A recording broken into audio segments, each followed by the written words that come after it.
This is really exciting. I'm so happy to have an in-person program. It's my first one since 2020, and thank you so much for being here. My name is Meg Gray. I'm the head of reference here at Bangor Public Library. This library is in the traditional homeland, past and present, of the Penobscot tribe. We are fortunate to experience today's program on Penobscot land. The Bangor Public Library recognizes and respects the sovereignty of the Penobscot Nation and coordinates programming about the history, people, government, and culture of the Penobscot with proper tribal authorities. Tonight's program, The Holocaust, Front Page News in Maine, is part of a series of programs presented in conjunction with the Americans on the Holocaust exhibition. As you may know, Bangor Public Library is one of 50 libraries selected by the United States Holocaust Memorial Museum and the American Library Association to host the Americans on the Holocaust traveling exhibition. The exhibition is on view in the Minsky Lecture Hall on the 3rd floor until January 15th of 2022. The exhibit examines the motives, pressures, and fears that shaped Americans' responses to Nazism, war, and genocide from 1933 to 1945. Americans on the Holocaust explores 4 main questions. What did Americans know? Did Americans help Jewish refugees? Why did Americans go to war? And how did Americans respond to the Holocaust? We hope that the exhibit and our lecture tonight provokes new questions and opportunities to reflect upon these questions, both in regard to the history and our roles and responsibilities today. Questions like, what is the relationship between knowledge and action? How do we balance humanitarian concerns with political realities? And what are the pressures and motivations that influence individual behavior? On behalf of myself and the Bangor Public Library, we want to thank you for joining us and asking these tough questions about America's role in this history and our role as citizens today. After the program, we hope that you will continue to engage with history, visit the exhibit upstairs, and as always, read more books. We are proud to bring this exhibit to the Bangor community, and we look forward to the conversations it will spark. And tonight, we are thrilled to have Heidi Omlor here presenting her research. Heidi has a Master's of Arts in Holocaust and Genocide Studies and is a PhD candidate in Holocaust Studies at Gratz College. She is a social studies teacher at Ellsworth High School. Welcome, Heidi.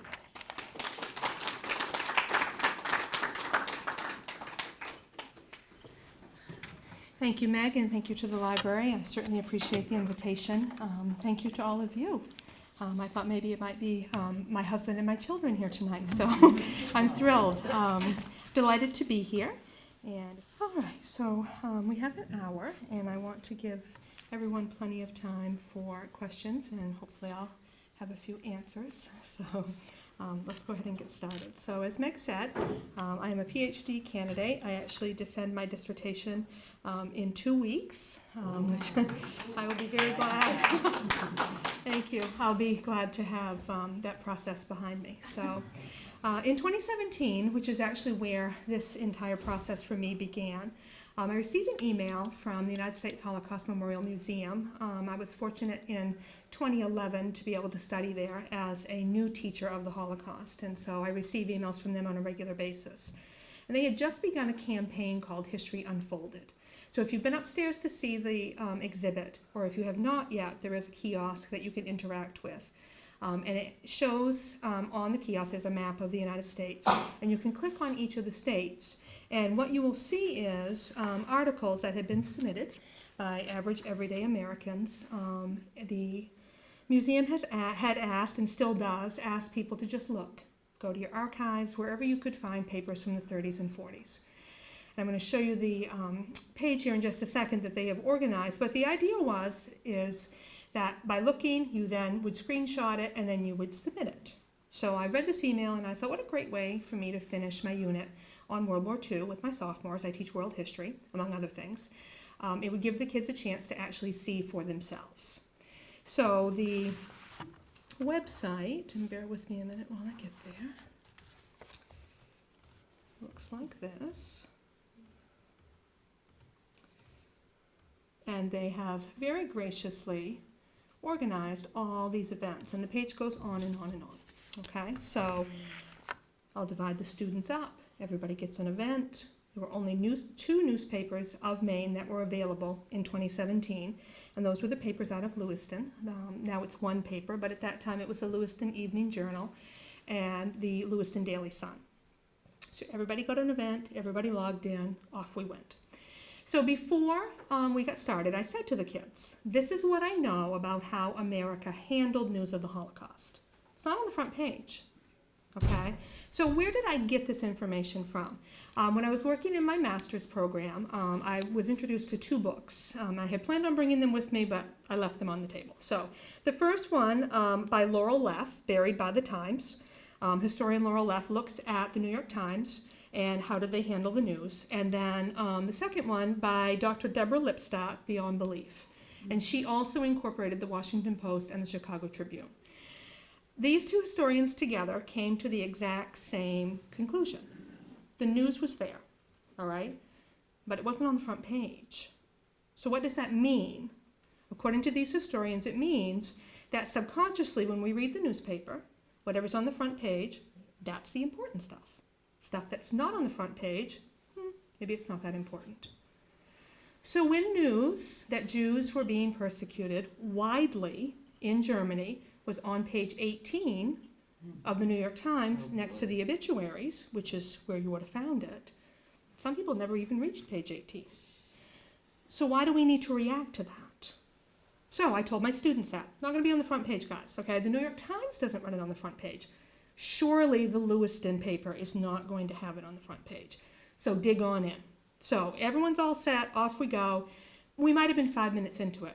Student in the back goes, hey, Mrs. Omlor, it's on the front page. So in my head I'm thinking, nobody ever listens to me.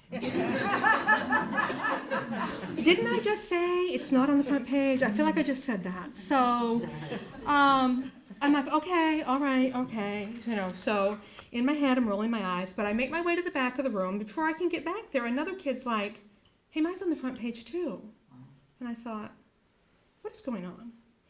So student by student, there it is on the front page of the Lewiston Daily Sun. And I thought, isn't that strange? But the New York Times didn't do it. What is happening here? So, but at that time, I was not enrolled in the PhD program. So I chalked it up to, I'll definitely want to do this project again, but that was that. So a few months later, I did hear from Gratz that they were starting this program. So of course I enrolled.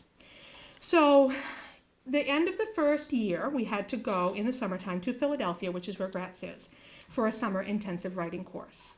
And our assignment was to write a 7 to 10 page paper, which once you've written a dissertation is nothing, about anything, as long as it was something we wanted to write our dissertation about. Well, at that point I had no idea, and honestly I wanted to write about everything. So I kind of struggled, and I thought, well, what am I going to write about? And I remembered History Unfolded, and I thought, I wonder if other papers in Maine did the same thing. So I grew up in down East Maine. My family read the Bangor Daily News. So I called the Bangor Daily News. I said, where are your archives? They were here. So I did not come immediately to the library. I wish at that point I had, but I did not. But I did manage to find a few articles online that other people had used. So I wrote a paper, and I don't remember what I got for a grade, but I remember the comment at the top that said, this would make a great dissertation topic. And so off I went, okay? So in hindsight, again, I wish that summer I had come directly here. But my problem is, okay, so it's on the front page, but honestly, so what? What does that mean? Okay, I can't write a whole dissertation about what just ran on the front page, so what am I going to do with it? So I kept taking classes, kept trying to figure out where am I going with this, and so finally at the end of 2019, I figured I'd better make an appointment here. So I emailed Elizabeth, who is here with us tonight, and if you don't know Elizabeth and Betsy, they're up in the Bangor room, and they invited me to come. So I came to the library for the first time to dig into the Bangor Daily, which is on microfilm, in February of 2020. Now I'm sure all of you know where I'm headed with this. So I managed to be here for the week. It was school vacation. And fortunately, while I was here, Elizabeth and Betsy also introduced me to additional resources, but especially the Jewish collection, which came from the Minsky family. And as I read through what the Minskys had donated, I came across the Community News, which was the bi-weekly bulletin from the Jewish community here in Bangor. And immediately saw that the Bangor Jewish community from day one began to do things to try to help. And then I remembered the 2 books I just mentioned. And I thought, if it's true that when it's not on the front page, nobody does anything, what happens when it is on the front page? And so I set off to read civic records, Christian church records, pretty much anything I could get my hands on that might give me a clue as to whether or not the people of Maine, and in the case here, mostly Bangor, because that was my largest amount of information, did the people of Bangor do anything? And I am delighted to say that they did. So that's what I was looking for. So now I'm actually going to show you a little bit of what I found. So the Lewiston Daily Sun, the Bangor Daily News, and the Lewiston Evening Journal ended up being my sources. I had really hoped to use the Portland Press. But in March of 2020, we all went home for a while and stayed. And so I was unable to get back into the library. The Portland Press is housed at the University of Maine, and because of COVID restrictions, I was not allowed in. So I abandoned ship on the Portland Press, but then as Betsy was digging around for me in the archives, she actually found that Bangor Public has a few years of it, and so I was able to use those few years that were there. But most of my research comes from these 3 newspapers and the other collections that mostly are here. So from 33 to 45, I was looking for news of the Holocaust. And then from 45 to 50, I looked for news of displaced persons that came to Maine. So this are just a few of the articles that were on the front pages. And I think probably most of you will recognize at least a little information in them. So these are fairly early on, talking about Albert Einstein. And there were, I think, a dozen articles about Einstein and his journey from Germany eventually to the United States. Anti-Jewish decrees in Reich are severe. And then Nazis threaten boycotts against Jewish businesses. Then they got a little bit more detailed, and again, this is all front page. Europe's millions stir restlessly under German yoke. From 1942 over here to the left, President says Nazis continues to slay Jews. Liberation, 32,000 freed as Yanks take Dachau prison. European Jews slain, use corpses for war materials. That was from 43. Jews behind 8-foot barrier in Warsaw, that is the ceiling of the Warsaw Ghetto. Of all the articles I found, I think that's the one that surprised me the most. I never dreamed that news would get on the front of a Maine paper. And then if you go up to see the exhibit, this last article, Dr. Wise, that's also in the exhibit upstairs on the kiosk. This came out in 42, and at this point there was absolutely no denying what was happening in Europe. So, but that was 1942, and as we know, the war had already started. So I found information literally on day 1. All right, so I started with January of 33. I was pretty excited. I went home, I emailed one of the people on my dissertation committee, but I just kept thinking, like, how am I ever going to do this? Like, there's just so many newspapers, so many newspapers. So I didn't really know exactly what I was looking for other than anything at everything, which was a lot. It was a lot, okay? So I used 3 newspapers, 6 papers a week, 52 weeks a year for 13 years. So my husband did the math, and I'm still mad at him about it, but it's over 20,000. I thought, how many years do I have to write this thing? So there was no way that was going to work. But what was I not going to look at? I mean, I wasn't going to just skip things. Like, what if I missed something? And then I remembered History Unfolded and that page that I just showed you. So I went in and I wrote down all the events, and I looked at those events 5 days on either side. And all of a sudden I didn't have to literally read all of the newspapers. But once I did go through, and I have, 3-ring notebooks upon 3-ring notebooks of all of these articles, it was a lot. It was a lot. And so when I wrote my original rough draft, the very first comment was, this is way too much. So I needed to reorganize it. So I decided that, mostly based on the sheer volume of what was there, I would organize it into these 3 categories. And this is just the bulk of what I found in the newspapers. This is not any of the rescue or relief efforts, or any, those are their own separate chapters. So the first chapter is 1933 to 1938. The years are basically the beginning, okay, so Hitler comes to power. And then for those of you who know any history of the Holocaust, 1938 was the open attack on German and Austrian Jews called Kristallnacht, which means Night of Broken Glass. And so every paper in the United States ran that on their front pages. That was not unique to Maine. So that's where I cut off the first chunk. So then 1939, of course the war began in September, so the months leading up to that. And then 1942 was the announcement by Rabbi Wise that 2 million Jews had been slain. And then the last 3 years of the war, including liberation, fill out my third chapter with the newspaper's information. So from 1933 to 1938, this is the bulk of the information.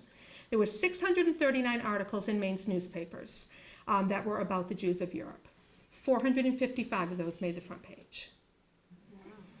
53% of all front page articles in Maine's newspapers during that time period were about the plight of European Jews.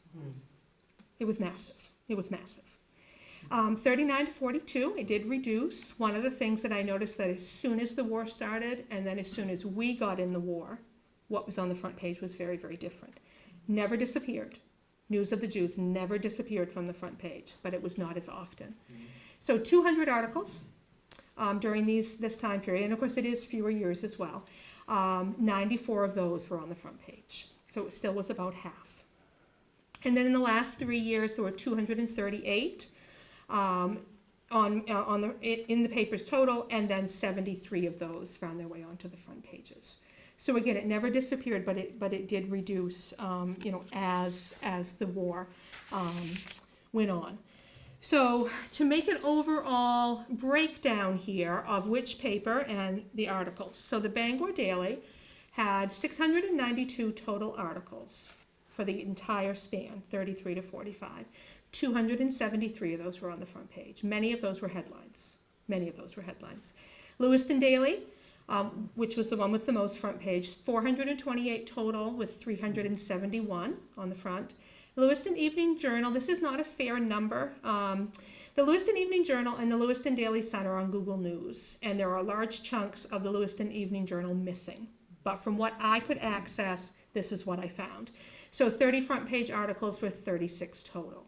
And none of those were a repeat. I assumed that they would be, and they were not, because the Lewiston Daily Sun came out in the morning, and then there was enough news that there was a second paper, same town. So from Laurel Leff's book, and I feel like that this is really a telling statement. So Professor Leff found that the New York Times ran 1,200 articles during that same time period. We ran 1,145, okay, the papers of Maine.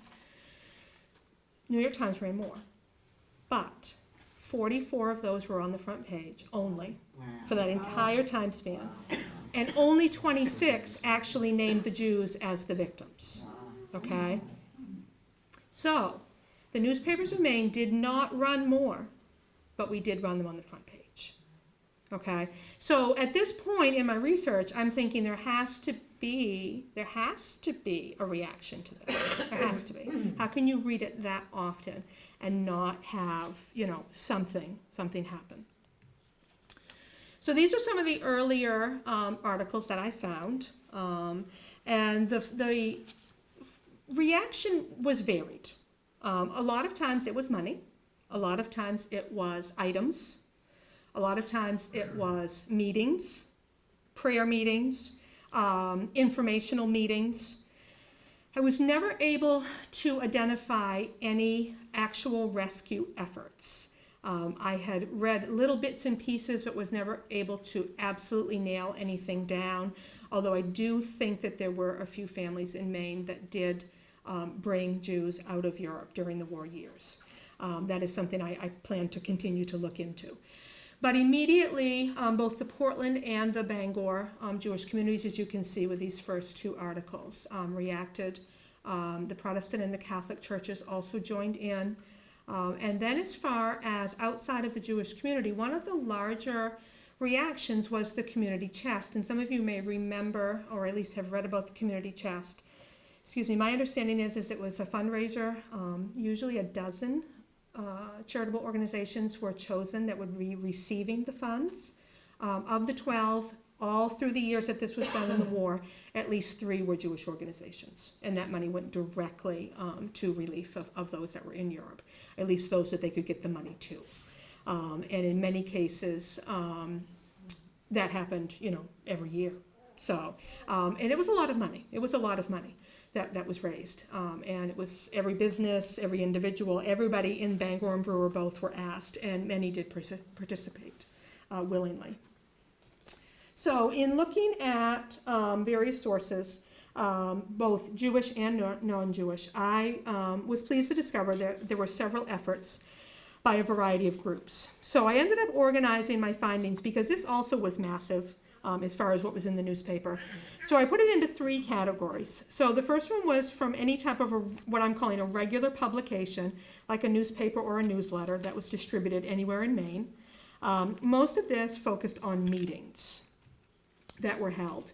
And some of these cover that. Secondly, I looked at financial records from churches and civic organizations, as well as newsletters from the Jewish communities for additional information. At one point, I had called 50 churches in one day alone.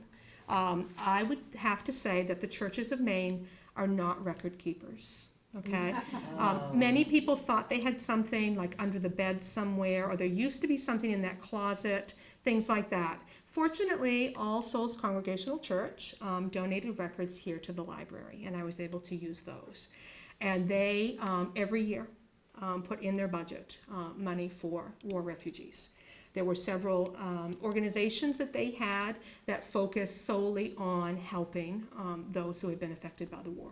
And it was actually quite a bit of money. Most years it was more than $1,200 that the people gave. So, except for the Catholic Church, and I called a few Catholic churches and they would not allow me to examine any of their records. So I'm not sure. Certainly in my studies, the Catholic Church as an entity, there were circumstances where they did help, but in Maine, I'm just not sure. And then the third category was of displaced persons, which we'll talk more about. So on this slide, the first article over here, which actually came from the New York Times, but it also ran in all of our papers as well, about the Quaddy Project, which we'll get to in a couple of minutes. So then we have in the middle here a couple of fundraisers, and then the last one is an example of one of the many, many meetings that was held. So one of the people that I knew I needed to talk with here in Bangor was the person who made the donation of all of the documents that I read. Mr. Minsky, Norman Minsky, and many of you know Norman. So fortunately my friend Barbara was able to set up a chance for me to chat with him. So Barbara and I this summer went to his home, and I think he talked for about 2.5 hours and talked about his father and his father's role in the Jewish community here in Bangor. So I'm just going to read you just a couple of paragraphs about, and the reason we're looking at this right now is because of this last article here. So Meyer Minsky, which was Norman's father, arrived in the United States from Lithuania around 1903 or 1904. He at first went to Boston, but eventually made his way here to Bangor, Maine. He began working at Stearns Lumber Company with several other Jewish men, and this is where Meyer began his first Zionist group in Bangor. He would be a Zionist leader in Bangor for the next 50 or 60 years. Norman told me that the Zionist group, which would eventually be known as the Sons and Daughters of Zion, was Bangor's principal Jewish social organization. Norman spoke of the JCC opening in Bangor in 1944 and all of the speakers that they brought to Bangor to educate the Jewish community about the situation of European Jews. Norman mentioned several that he remembered his father speaking of: Rabbi Stephen Wise, Abba Hillel Selver, Eleanor Roosevelt, Maurice Samuel, and many others. Norman said of his father, "No person in Bangor was more involved than my father. I do not think a committee was formed in Bangor without him." Similar to most Jewish communities in the United States, the Bangor Jewish community participated in the Jewish National Fund. In fact, Meyer went all over the state to collect funds, and in the end, he helped raise so many funds that there is a grove of trees in Israel that was planted in his honor to recognize this. Norman also told me that after the war, many Jewish communities in the United States were part of a program to adopt a settlement in Israel as a way to help the displaced persons, the European refugees, by supplying them with food, clothing, and land that they would develop. Large cities like Boston and Chicago all adopted settlements, but in most cases, the smaller Jewish communities like Bangor could not adopt a settlement on their own, so often smaller communities would join forces. Bangor was the only small town to adopt a settlement on its own. The kibbutz Shoval, located in southern Israel, was founded in October of 1946. And although I was not sure how long the Bangor community supported Shoval, Norman told me that when he was president of Beth Israel in 1980, they were still working on a water project for them. So with those variety of speakers, not only did the Jewish community obviously hear about what was happening, but many members outside of the Jewish community as well would have been informed about what was happening. So the other strange thing, other than obviously a worldwide pandemic happening while I was trying to do this, which I would not recommend to anyone who's trying to get a PhD, but I was a little surprised because when I started to understand how often the editors of Maine's papers made what I consider to be the right choice and put these things on the front page. I was very excited to speak with someone at the newspapers and express to them what I was doing and how excited I was about it and tell them about how the New York Times had done such a poor job. So I started in the summer of 2020 calling the newspapers. And much to my surprise, no one would talk to me. So I think I probably sent no less than 25 or 30 emails. I at one point literally called every single phone number that was available to be called, and no one ever returned my calls. I don't know why, but despite that, I have come to a conclusion about what the editors and possibly the owners of the papers thought about what was happening, and this is completely and totally based on their editorials. So I read a lot of editorials, a lot of editorials. I'm not going to read through all of these. I have 3 or 4 of them that I just want to read you the wording of, and so you can understand why I came to the conclusion that I did. So the very first one appeared almost immediately after Hitler came to power in 1933, within a month, and the title of it was "Germany Gone Crazy." So the editors pointed out that the news coming out of Germany was confusing. Each source seemed to report something different when it came to anti-Jewish regulations. Referencing the 24-hour boycott that had been placed on Jewish businesses in Germany, the editors added, "It is significant that the boycott on the Nazis went into effect on All Fool's Day." The editors mentioned that the oft-stated declaration by Joseph Goebbels that those of the Hebrew faith in Great Britain and the U.S. are working for the injury of Germany, and that his statements often lash his audience into a frenzy against the Jews. The editors also mentioned Einstein as a distinguished man of Jewish faith who had been verbally attacked by Goebbels. One of the most common themes that I saw among the editorials began in October of 33 and continued, you'll see it again in July of 38 and even beyond there. The support for Palestine being opened, fully opened. They were not afraid at all to call out Great Britain on this. August of 1934, "Could We Be Hypocritical?" was the title. The last editorial in the Bangor Daily focusing on Germany in 1934 was found on October 6, referring to the upcoming Olympic Games and the U.S. admonishment of Germany for barring Jews from their teams. The editors pointed out the hypocrisy of many in the United States, speaking out against Germany's actions. Many belong to the New York Athletic Club, which bars Jews from its membership. The editors went on to add, "It would serve those boys right if Germany sent an investigator over here." In May of 1940, November of 1940, the ghetto. In an editorial in the Lewiston Evening Journal, the editors addressed the ghettos that many European Jews had been forced into by the Nazis. What kind of man in cold calculation can be so callous, so cruel, and so downright inhuman as to wall up 500,000 human beings behind an 8-foot concrete wall, as the Nazis have done to the Jews in Warsaw? The editors note the German claim that it did not build the wall to be anti-Semitic, and they have that in quotation marks, but rather to protect Poles and Jews alike from pestilences likely to follow total war. The editor's response to this explanation was that the Nazis are blind as well as sadist. The germs they seek to isolate, the Jewish strength they must fear, walled up in 200 city blocks, will generate a tremendous power. And I actually did want to go back and read May of 1940.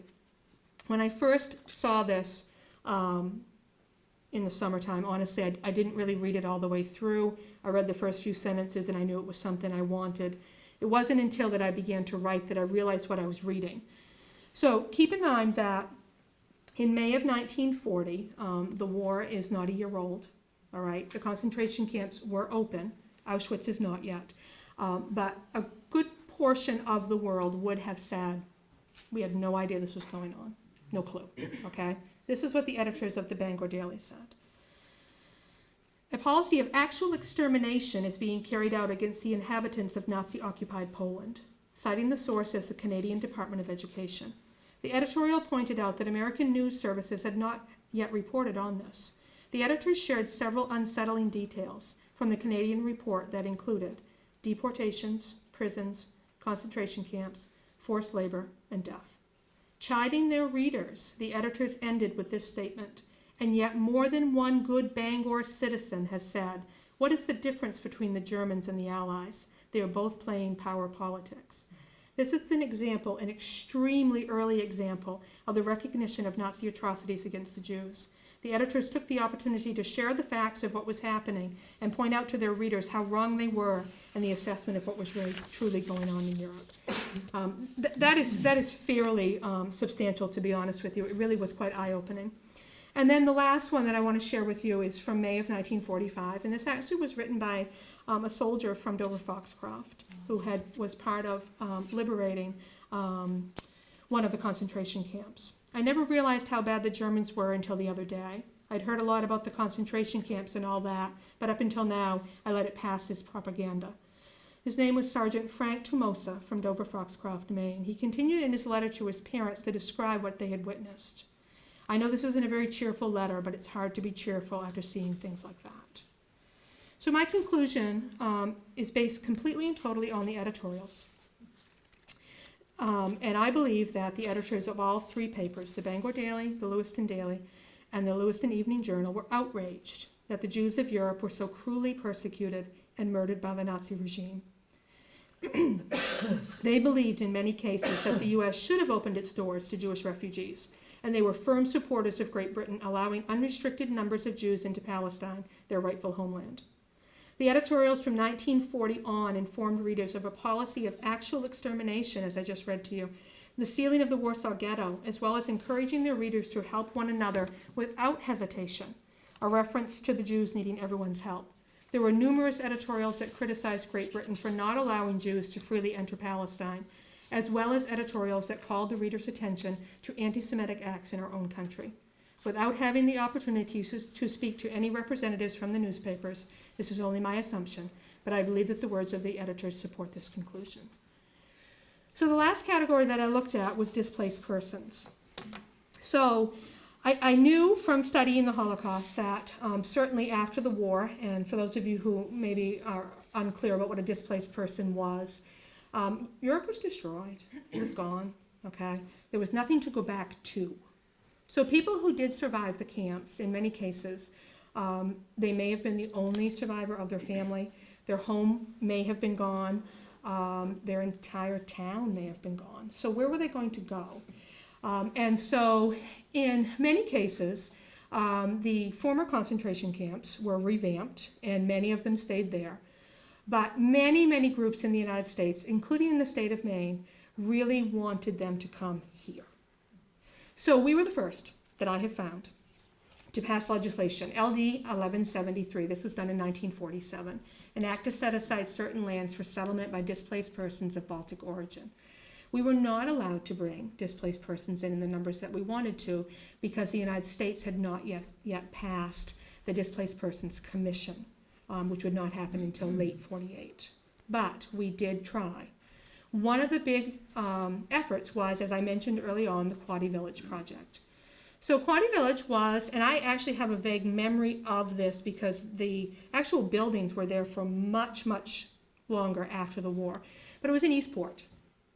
It originally was built and was used for a variety of things. It was supposed to have been to work with different types of power. It was abandoned. The military took it over. They abandoned it.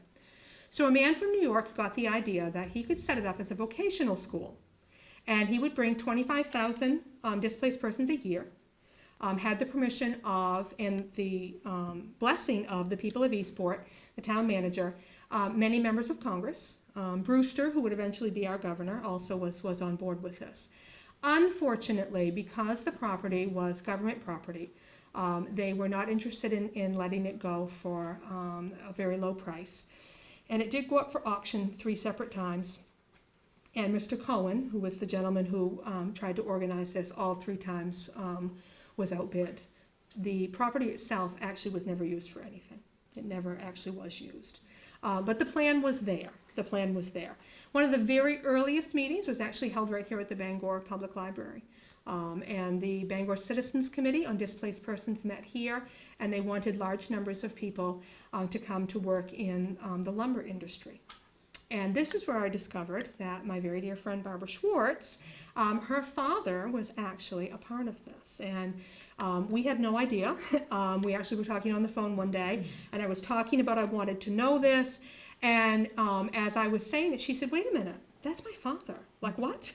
So when I talked with Norman Minsky, he told me about 4 individuals, and I have them listed here, that were displaced persons that came and were members of the Bangor Jewish community. So Peter Schwartz, who's Barbara's father, Harry Goodell, Molly Single, and Cecilia Siegel. So I attempted to gain more information on the other 3, was unable to. But Barbara and I spent some time together this summer talking about her father. And her father was brought through Hillel at University of Maine. And if you know Peter Schwartz, he was an intricate member of the Bangor community at large, as well as the Bangor Jewish community. But he was brought here because Maine wanted to have displaced persons. And you know, Maine as a state welcomed him, as well as the Bangor community. So again, it wouldn't be until 48 that Congress would finally settle the Displaced Persons Commission. And we, as a country, decided that 20,000 could come a year.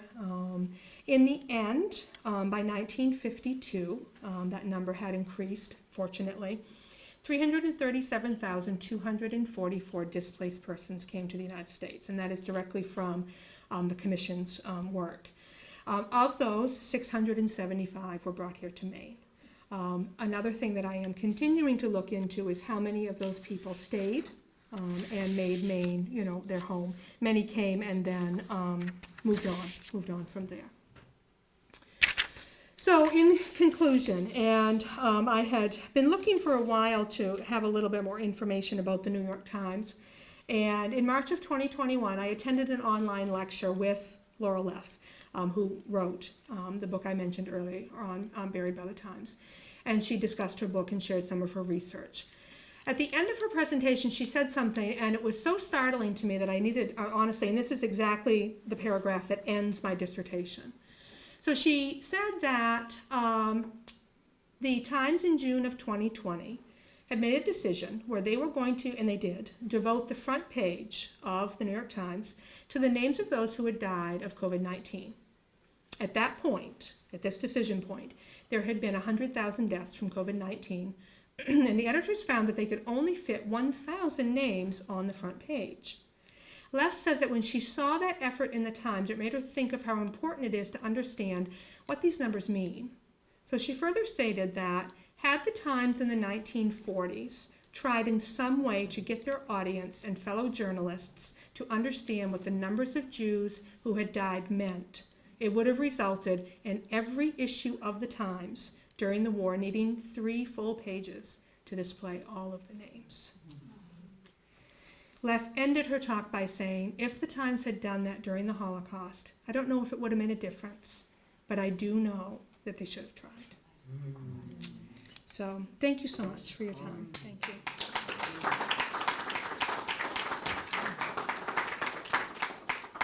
And certainly if anyone has any questions, I will attempt to answer them. Pardon me while I get a drink.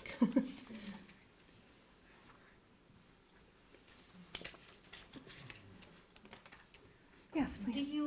Did you, while researching this, did you find out anything else about neighboring states? If there were, if the small papers in other states also had more information and more prominent information, or was it something that was quite unique to Maine? Some other states did do this, and if you look at the exhibit upstairs, and I actually, mostly what I learned was from that, because they also have that information online. And some other states did do this. I did not find exact numbers, because it's only based on what the Holocaust Museum has is only based on what people have submitted. Yeah. But I did see some comparable numbers, yes. What I don't know is did that result in what I saw here in Maine with the efforts to try to help? That's the piece I don't know. But it was a little more common for some of the smaller papers to run this news, yes. Did you also come to some conclusion why this was? Was it because the Times had so much other information that they buried it? What's the reason? Yes, it's a good question. My understanding from Laura Leff's writing is actually twofold. First of all, the owners of the Times were Jewish. And the great fear is that if they ran this on the front page, that many of their readers would think that they were trying to convince FDR to go to war. Yeah. And so that was a real fear of theirs. And I don't think that it's completely unfounded, to be honest with you. The other piece, though, that I found honestly to be a little bit disturbing, the main source of information for any of this came out of Switzerland. And a lot of that came through the Jewish Telegraphic Agency. And the New York Times canceled all transmissions from them at the beginning of the war. Because they didn't want the news. They didn't want it. They just didn't want to know it. No. Really? Yeah. So it's not my place to judge, but I feel like that's something totally different. That feels very different, to me. It's one thing to have it and maybe not feel comfortable on the front page, but it's a totally different thing to shut off the source of information. So, but in my opinion, so thank you. Nate, did you have a question? Yeah, thank you. Sure.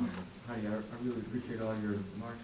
I wanted to ask you about the tone of the writing, just over the course of like the 13 years that you covered.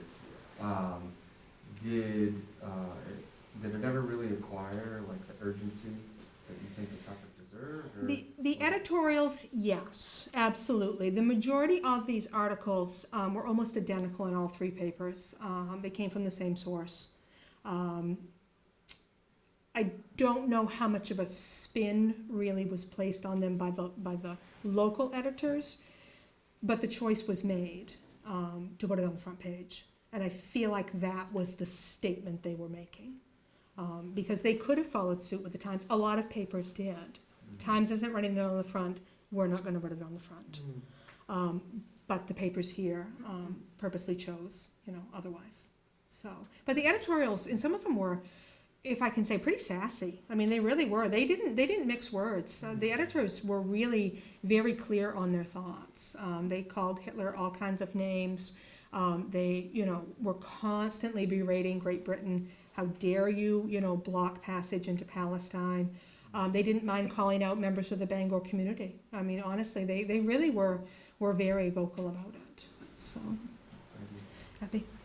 So were these the local editors? Were they Jewish people, or were they just people that saw this and wanted to stand up? I don't know that they were Jewish. The only tiny bit of correspondence I had was with one administrative assistant from the Bangor Daily, and I asked a series of questions, and the only question she answered was, no, they were not Jewish, they were Catholic.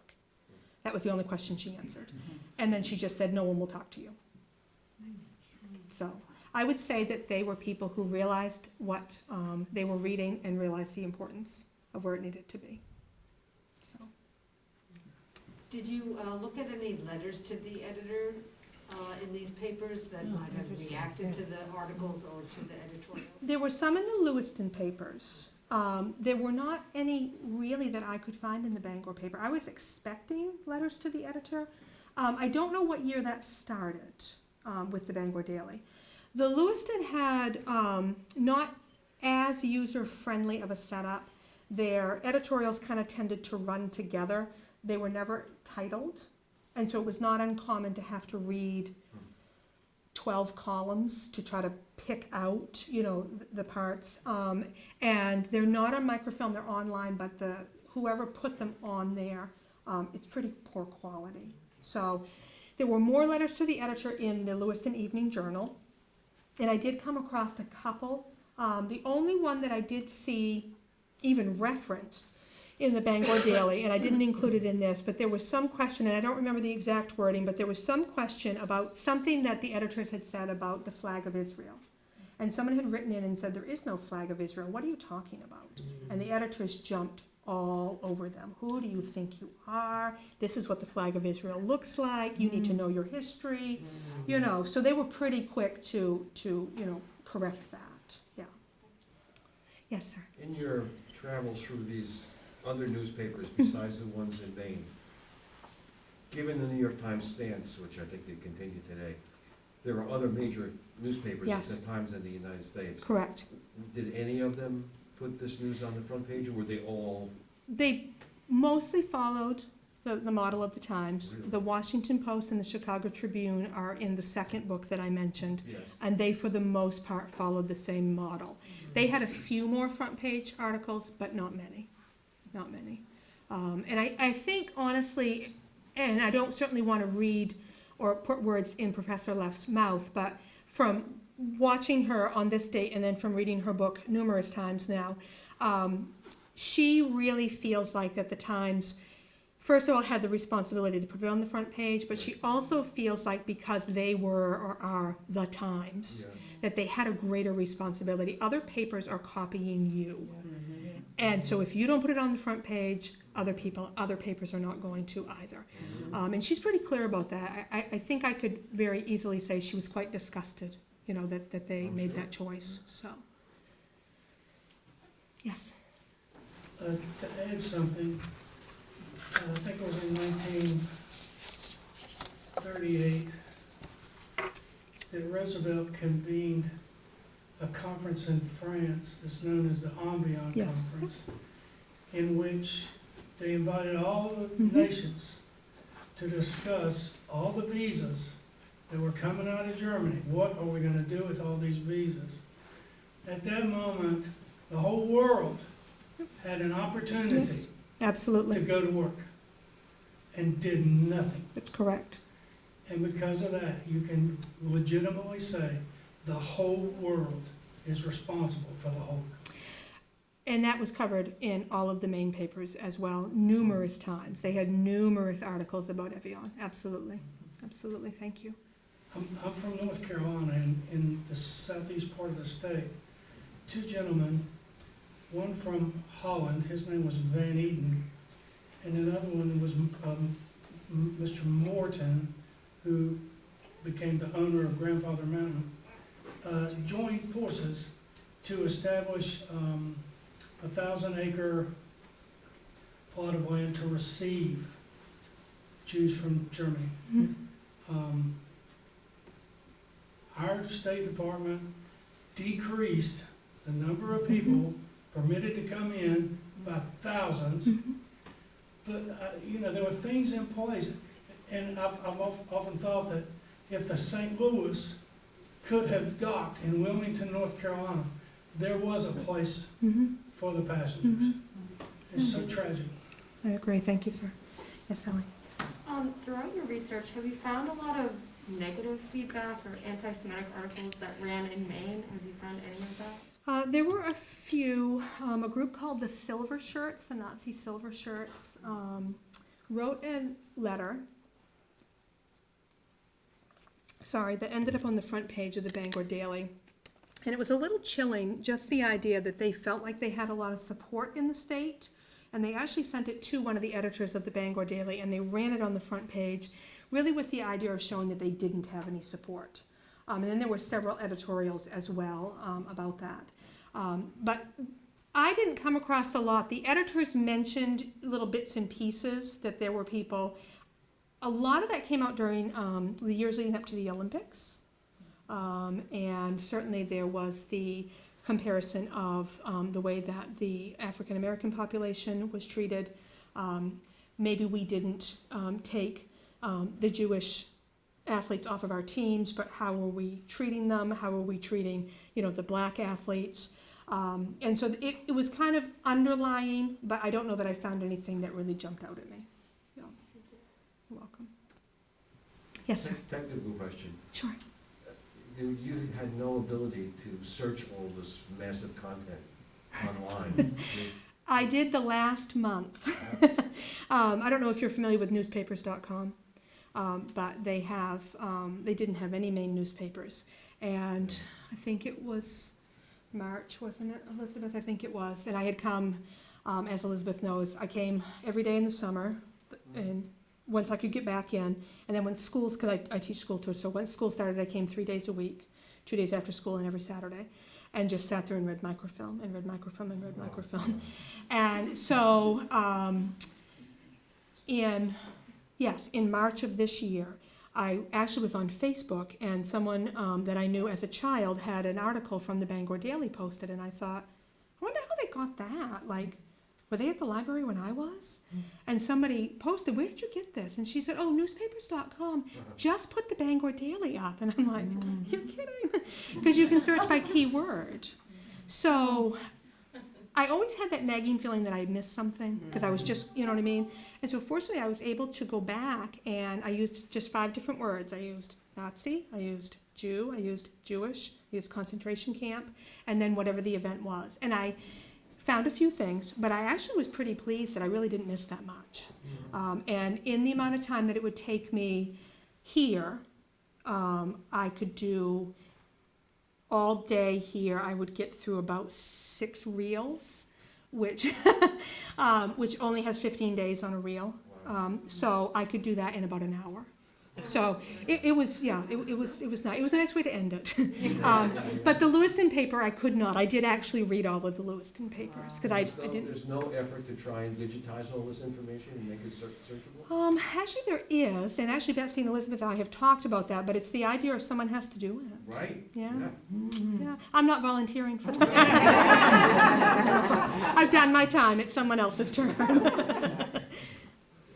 How helpful is your committee? Very, very. My dissertation advisor is a book editor, and so she knows a semicolon like nobody else. I have used more semicolons in the past 2 months than I've ever used in my entire 52 years of life. My committee believes that I will publish this, and so they are pretty, and I'll use the word brutal. They're pretty brutal, but it's going to be quite a product when it's done, yeah. So I do have one more round of edits waiting for me tomorrow morning. I can hardly wait before I defend, which I say is on the 22nd. So, but the editing honestly was worse than the research or the writing. It's quite a process. It's quite a process. It's so impressive. Thank you, Brian. I watched my niece defend her dissertation last spring at Pitt, and they did it. Part of it was on. The public could see. Yes. They just sent links on Zoom, and Yes. then we went into executive session. Right. Will yours be the same? Mm-hmm. It will be. Will you send me a link? I will send you a link. Yes, so, and that's the way it works. You go in and they introduce themselves, they introduce me. I have 40 minutes to do my presentation, and then they ask me a series of questions, which I do not know what they are, but I'm confident I can answer them. And then they leave, and then I wait, and then they come back, and their decision is made. So, but I will say that by and large, they will not let you defend until they feel like, you are going to pass. So it's I'm not going into this thinking, oh, what's going to happen? you know, I'm fairly confident about that, but it's still a long 2 weeks away, so, no, but we'll get there, so. Thank you again all so much, I really appreciate you being here. Thank you.